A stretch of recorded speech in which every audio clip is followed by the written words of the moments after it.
Saudara, salah satunya upaya menekan penyebaran virus corona bisa dilakukan mulai dari lingkup terkecil, yaitu keluarga. Di Merauke, Papua, seorang ibu rumah tangga sekaligus seorang guru pengajar tak henti-hentinya mengajarkan gerakan 3M pada keluarganya dan anak didiknya. Inilah rutinitas Marta Revualu, seorang ibu rumah tangga sekaligus guru SMP Buti Kabupaten Merauke, Papua.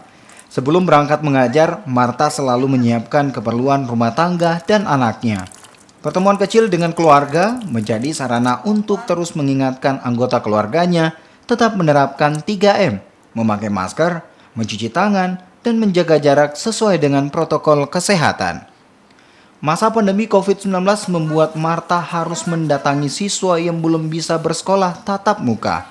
Meski demikian, dia tetap menyiapkan segala protokol kesehatan.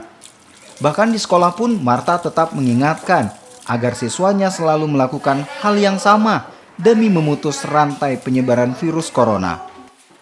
Menerapkan protokol kesehatan itu sangat penting karena kita tahu bahwa corona sendiri tidak ada obat sampai sekarang.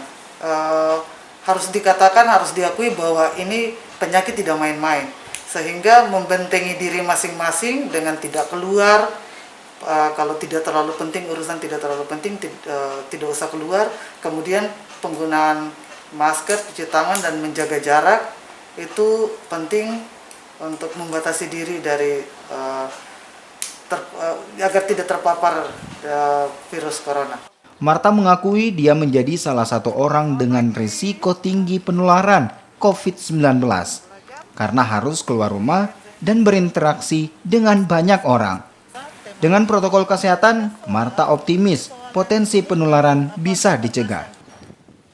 Tim Liputan Kompas TV Merauke, Papua.